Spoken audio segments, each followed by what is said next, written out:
बहुत छोटी सी चर्चा है, लेकिन इतनी महत्वपूर्ण है कि हर मेंस लिखने वाले विद्यार्थी या सिविल सर्वेंट, आरएएस और आईएएस बनने वाले हर एक विद्यार्थी तक ये वीडियो पहुंचना चाहिए। थंबनेल के टाइटल को आपने देखा और समझा।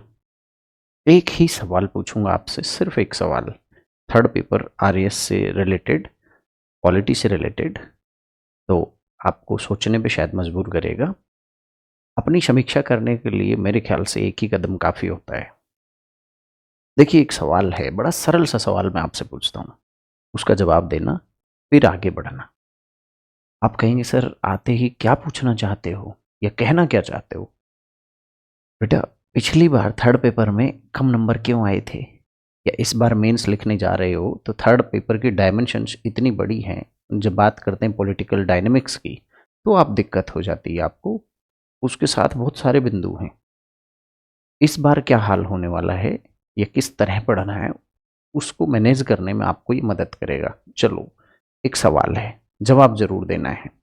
भारतीय संविधान में सेकुलरिज्म को कब अंततः स्थापित किया गया? मैं आपसे एक सवाल पूछना चाहता हूं, ध्यान से समझना। अब मेरा प्रश्न क्या है? मेरा प्रश्न है, भारतीय संविधान के शाब्दिक संदर्भ में सेकुलरिज्म पर टिप्पणी कीजिए। मान लो आरएस में एक 5 नंबर का सवाल आता है, 5 नंबर 50 शब्दों का सवाल आता है, और सवाल यही आ जाए, तो आप क्या लिख के आते हैं? आपकी हमेशा एक शिकायत होती है, एक सर नंबर नहीं देता। भाई, आयोग को किसी से दुश्मनी थोड़ी है। अब नंबर कैसे प्राप्त होते हैं? क्वेश्चन जांचने वाला शिक्षक या वीक्षक जो होता है, वो वीक्षक असल में आंसर में क्या देख के नंबर देता है, या उसकी मांग क्या है? सारांश में मैं ये कहना चाहता हूँ, सवाल की डिमांड को समझिए। ये सवाल बहुत मदद करेगा। जरा जवाब दीजिए। भारतीय संविधान के शाब्दिक संदर्भ में सेकुलरिज्म पर टिप्पणी कीजिए। पिछले मेंस में एक सवाल आया था हिस्ट्री में, जिसमें मौर्यकालीन स्तंभ कला के देशज विशेषताओं को पूछा था। आप सवाल ही नहीं समझ पाए, फिर बाद में ब्लेम लगाते हो आयोग को या कॉपी चेक करने वालों को या किसी और को। पर आपकी तैयारी, टेस्ट सीरीज या कोचिंग किस लेवल की है, जरा समझिए। इस सवाल का जवाब आप दे देंगे, मुझे पता है। पहले इन सवालों का जवाब दीजिए। भारतीय संविधान में सेकुलरिज्म को कब अंततः स्थापित किया? हाँ हाँ, कमेंट करो भाई, कमेंट में लिख दो, कब अंततः स्थापित किया, बता सकते हो? फटाफट बताइए। अरे लिख दो यार। दूसरा, इसी सवाल को मैं पूछूं, सेकुलर शब्द हमारे संविधान में कहाँ उल्लेखित है, ये तो लिख सकते हो। बताओ मुझे फटाफट से, सेकुलर जो वर्ड है हमारे संविधान में कहाँ है? हाँ, दिमाग में आ रहा है ना, उद्देश्य का फलाना ढिमका, लिख दो। तो सेकुलर शब्द को हमारे संविधान में किस अर्थ में लिया गया है, यहां मैं थोड़ा ऑप्शन दे देता हूं। पंथ निरपेक्षता के अर्थ में, धर्म निरपेक्षता, ये निरपेक्षता को आप ऊपर वाला रे भी लिख सकते हो, दोनों शब्द मान्य हैं। धर्म निरपेक्षता, पंथ निरपेक्षता, या इहलौकिक, ये भौतिक, ये लो इहलौकिक, किस अर्थ में लिया गया है? छोटा सवाल है, छोटी पोटली बड़ा धमाका है। समझो और मुझे इनका जवाब दो, किसी भी सवाल का जवाब दे दो। आप कहेंगे सर भारतीय संविधान में सेकुलरिज्म को कब अंततः स्थापित किया गया? आधे से बच्चे लिख रहे होंगे कि सर 42वें संविधान संशोधन सन 1976 से। भैया गलत है। सवाल मैंने पूछा है भारतीय संविधान में, ना कि प्रस्तावना में। अगर मैं प्रस्तावना कहता तो ठीक है, तो भारतीय संविधान में इसका मतलब ये हुआ कि ये पहले से शामिल है, प्रस्तावना से भी पहले बिल्कुल शामिल है। अनुच्छेद 25(2) जब पढ़ते हो, 25 क्या है? अंतःकरण की स्वतंत्रता, कि आप कुछ भी माने, राज्य आपको बाधित नहीं करेगा। इसी का भाग के 25, ध्यान दें, 25 का मैं आपको दिखा देता हूं, मेरे पास संविधान है।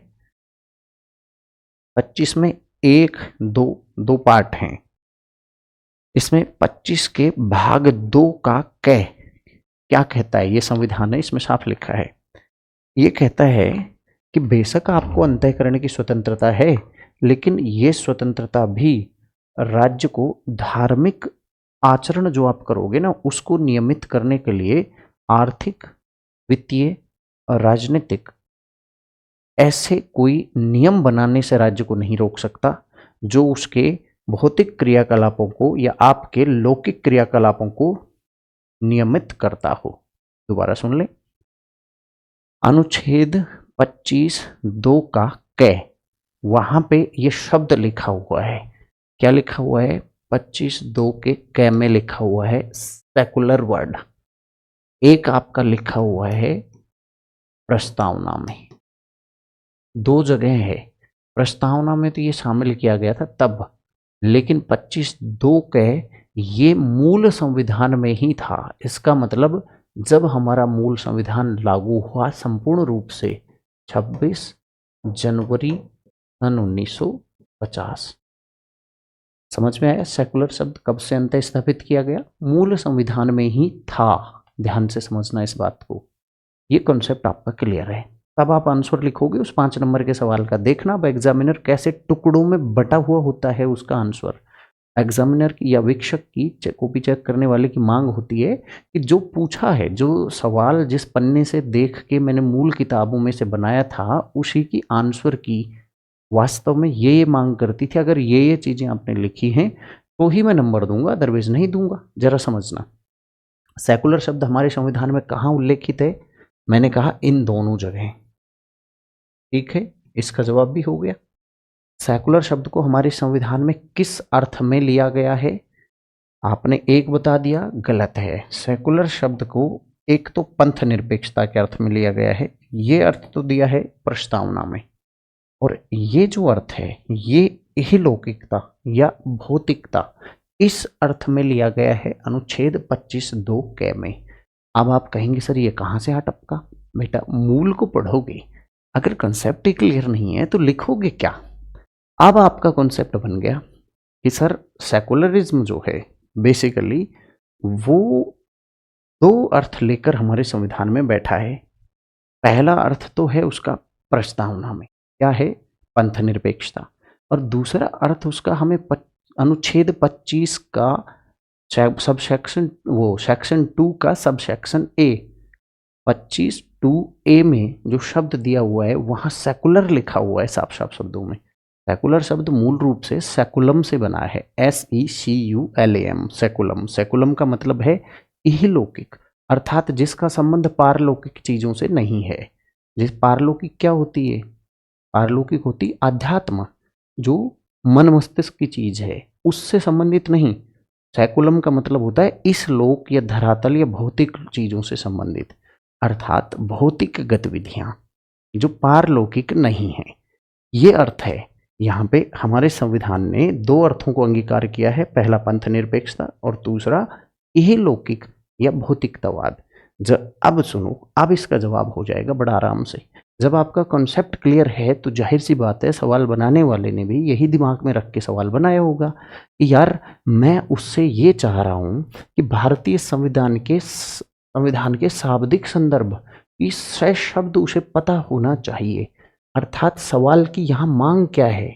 सवाल की मांग है कि उसे प्रस्तावना वाले अर्थ, प्रस्तावना में जो अर्थ है वो भी आना चाहिए, प्लस उसे अनुच्छेद 25(2) के कै का अर्थ भी पता होना चाहिए।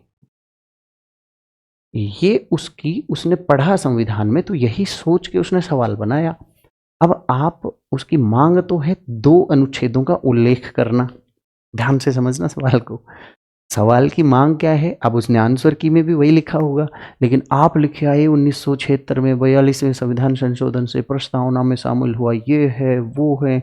इसके साथ आप विशेषताएं भी डाल आए कि अनुच्छेद 14 में, अनुच्छेद जो है 14 के अलावा 15 में, 16 में, 25 में, 27, 28, 29, 30 में, 325 में, 60 में, इन में भी विशेषताएं हैं। अरे सर मैंने तो बहुत लिखा था लेकिन नंबर क्यों नहीं आए? पता नहीं, नंबर दिए ही नहीं। क्यों नहीं दिए नंबर? चलो सुन लो, सवाल को अंडरलाइन कर लो की टर्म को। भारतीय संविधान के शाब्दिक संदर्भ में सेकुलरिज्म पर टिप्पणी कीजिए।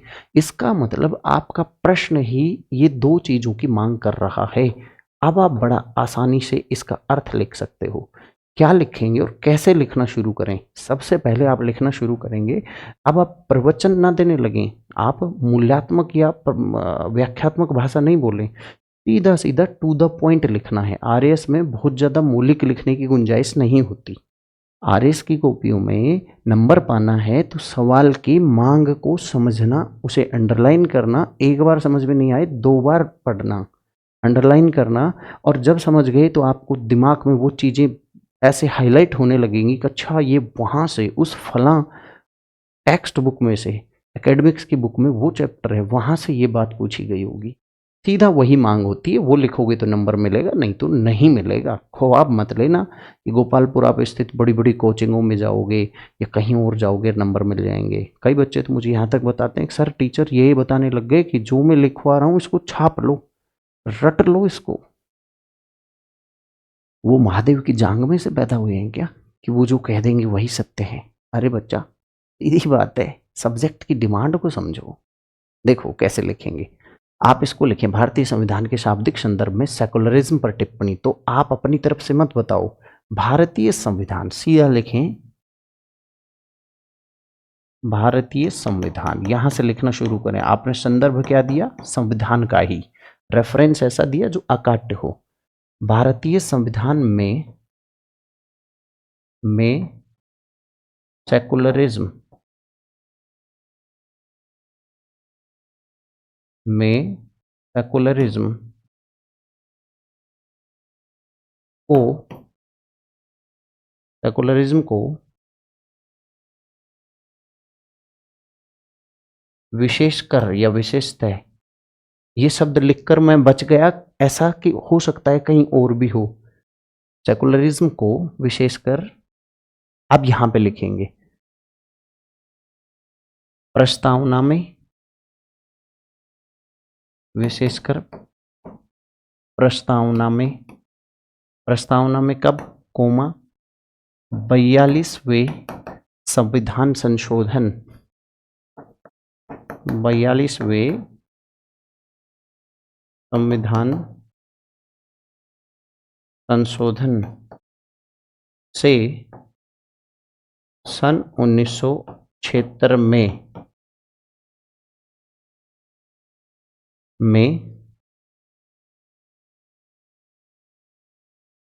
अंतः स्थापित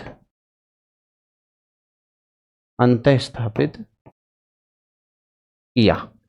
एक पार्ट तो हो गया। इसका मतलब 5 नंबर का सवाल में एक तो ये मांग कर रहा है कि इसका उल्लेख बताओ, दूसरा इसका अर्थ बताओगे तो 2 नंबर हैं, तीसरा ये बताओगे और कहाँ पे है 3 नंबर, उसका अर्थ बताओगे 4 नंबर, और 5वां नंबर है कंक्लूजन का।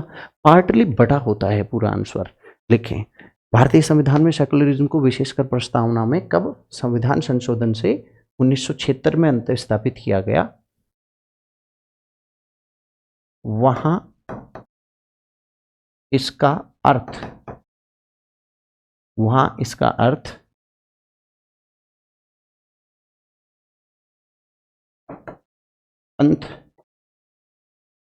पंथ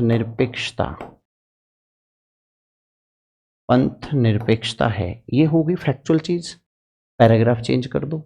वहीं मूल संविधान कोमा मूल संविधान अनुच्छेद 25(2) कै में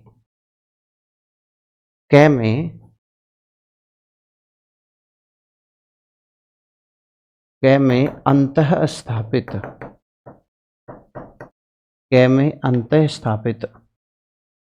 शब्द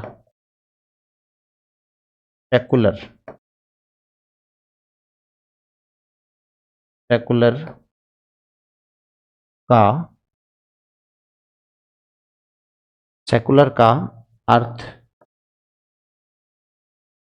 भौतिक जगत की क्रियाओं से लगाया गया है। भौतिक जगत की क्रियाओं से है या लगाया गया है। अब जरा ध्यान से समझना, इस जवाब में क्या क्या मैंने दे दिया। सवाल की मांग समझ ली मैंने। सवाल की मांग थी कि मुझे पहले तो वो तथ्य बताओ सीधा सीधा कि कहाँ कहाँ है, और फिर उसका अर्थ बताओ। इसका मतलब तथ्य नंबर 1, देखो, इसका मतलब तथ्य नंबर 1 और उसका अर्थ, तथ्य नंबर 2 और उसका अर्थ। देखो, उस आरएस का आंसर बहुत ज़्यादा मशीनी आंसर की होता है। इसका मतलब 4 चीज़ों की मांग इसने की थी, 4 नंबर तो इनके हो गए। अब आप एक जगह लिखोगे 1 नंबर मिलेगा, इस प्रस्तावना वाली चीज़ में अर्थ लिखोगे 2 नंबर मिल गया। आपने ये लिखा ही नहीं, आप कह रहे हो 5 नंबर में। सर मेरे तो 2 ही नंबर दिए गए। अरे भाई 2 ही आएंगे क्योंकि माल मसाला ही 2 नंबर का लिखा है। अगर आपने 25 2 कै को लिख दिया तो 3 नंबर हो गई, और अगर इसके अर्थ को भी लिख दिया तो वाह, मैं तो खुश हो जाऊंगा। एक प्रोफेसर जब देखता है कि बच्चे को इतनी डेप्थ पता है, ओरिजिनल जो मांग थी वो पता है, तो 4 चीजें आपने दे दी। अब इतना लिखे आए तो शानदार जवाब है, 4 नंबर आएंगे। अब इसी में अंत क्या करोगे, भारतीय संविधान के शाब्दिक संदर्भ में। इसने पूछा है शाब्दिक संदर्भ, सेकुलरिज्म पर टिप्पणी कीजिए। अब 1.5 लाइन में या 2 लाइन में अपना कंक्लूजन लिख दो। अब लिख सकते हो क्या, नीचे अंत में क्या लिखोगे कि भारतीय संविधान का समग्र पाठ वास्तव में सेकुलर या सेकुलरिज्म की उस भारतीय अवधारणा को प्रतिपादित करता है, उस भारतीय अवधारणा को प्रतिपादित करता है जिसका समग्र अर्थ है कि राज्य का कोई घोषित राज्य धर्म नहीं होगा। अर्थात राज्य घोषित रूप से किसी एक धर्म का न तो पक्ष लेगा और ना ही उसका विरोध करेगा, बल्कि हमारी, यहाँ तक भी हो गया तो 5 नंबर मिल गई, और आधा आगे भी लिख दो, बल्कि हमारी भारतीय अवधारणा तो कर्म और धर्म को जोड़ने वाली अवधारणा है। यही भारतीय संविधान में सेकुलरिज्म की शाब्दिक वर्णन है, यह आत्मा है। अगर आप ये लिख आए तो मुझे नहीं लगता कोई भी प्रोफेसर नंबर काटेगा। अब ईमानदारी से बताओ कि क्या यह कंसेप्ट आप जानते थे, या इस तरह क्वेश्चन को सोचते थे कि वो उसके अलग अलग पार्ट, अलग अलग पुर्जे हैं उस सवाल के। ऐसी डिमांड कब आप क्लियर करोगे, चाहे प्रस्तावना को ले लो, चाहे किसी भी टॉपिक को ले लो, आप पॉलिटी का ले लो, आप बात कर लो पबैड की, किसी भी पोर्शन की, थर्ड पेपर में इसकी डायनेमिक्स को समझना बहुत ज़रूरी है। पॉलिटी हर व्यक्ति को ऐसा लगता है कि मुझे आती है, लेकिन मैं कहता हूँ कि हर व्यक्ति को ही नहीं आती। बड़ा सावधानी से आपको समझना है। समझ में आया? एक ही सवाल का उदाहरण काफ़ी है। अगर इस तरह लिखोगे नंबर शानदार आने वाले हैं, क्योंकि यहाँ हमने हर चीज़, जैसे यहाँ प्रस्तावना मैंने दे दी, यहाँ 42वां संविधान संशोधन 1976 और इसका अर्थ पंथ निरपेक्षता, जो मांग थी सारी पूरी कर दी। वहीं संविधान के अनुच्छेद ये वाली मांग पूरी कर दी, और इसका अर्थ क्या है भौतिक जगत, इसको अंडरलाइन लिख के अंडरलाइन भी कर दिया कि देख मैं जानता हूँ उसके अर्थ को। तो अनावश्यक रूप से आपको वो डायग्राम वाइग्राम सजाने की ज़रूरत नहीं होती। यहाँ प्रेजेंटेशन का बहुत अधिक महत्व नहीं है, उस अर्थ में महत्व है कि मूल बात कहने के लिए यदि कोई फ्लो चार्ट जरूरी है तो ही डालें, बहुत जरूरी नहीं है तो डालने की कोई ज़रूरत नहीं है। वो बनावटी बातें, एक मोहतरमा थी, प्रथम रैंक आई थी उनकी, उन्होंने उसके बाद एक ऐसा फैशन चलाया राजस्थान में कि डायग्राम प्रेजेंटेशन डायग्राम, मैं ऐसे ऐसे कोचिंग वालों की क्या ही बोलूँ यार उन पर, तो जिनको ये नहीं पता कि सवाल बनाया कैसे और कहाँ से जाता है, तो फिर उसे ये कैसे पता होगा कि सवाल की मांग है क्या। ऊपर से मतलब कोड में खाज का काम कर दिया ये कि ना तो कंटेंट पता कि कहाँ से बनेगा, मूल एकेडमिक से दूर बच्चों को भगा रहे हैं बुरी तरह। बच्चे आके बताते हैं सर, ये कह देते हैं कि इसको तो 10 बार रट लो या डायग्राम तो करके ही करके आना है। कैसे कैसे बातें होती हैं। सवाल अपनी मांग खुद साथ लेकर आता है। ठीक है, पूर्व धारणाएं मत बनवाओ, बच्चों को बर्बाद मत करो। चलिए, तो इस तरह का अगर अभ्यास आप चाहते हो तो मैंने थोड़ी छोटी सी एक मुहिम मैं शुरू कर रहा हूँ, ध्यान दें। आगे अगले वीडियो में साफ साफ बता भी दूंगा उस चीज़ का कि इस पर मैं आपको टेस्ट का अभ्यास करवाने की एक छोटी सी कोशिश कर रहा हूँ। आप चाहें तो मेंस के टेस्ट का अभ्यास आप एक सीरीज के हिसाब से कर सकते हैं, बहुत ज़्यादा तो नहीं। मेरे मानना है कि 4 टेस्ट पर्याप्त हैं, लेकिन कई बच्चों की मांग है कि सुधार के बाद और एक मौका दीजिए कि कितना हम में परिवर्तन हुआ, तो 8 टेस्ट भी आप दे सकते हैं। इसकी इसकी सूचना के लिए आप इस एप्लीकेशन पे जाइए और ये हेल्पलाइन नंबर है, इस पर आप व्हाट्सएप करके और आप अपने आप को रजिस्टर्ड कर सकते हो। ठीक है, मैं शेड्यूल अगले वीडियो में डाल दूंगा क्या रहेगा। तो इस तरह आप अपने थर्ड पेपर को मजबूत कर सकते हो, शानदार कर सकते हो। इसका ऑफलाइन बच्चों को गाइड भी मैं शायद बुधवार से करने लग जाऊंगा, उसकी सूचना भी अलग से डाल दूंगा। इस वीडियो में इतना ही काफ़ी है। उम्मीद करता हूँ आपकी आंखें खुली होंगी। एक सवाल की मांग क्या होती है, कैसे थर्ड पेपर में हाईएस्ट स्कोर कर सकते हैं।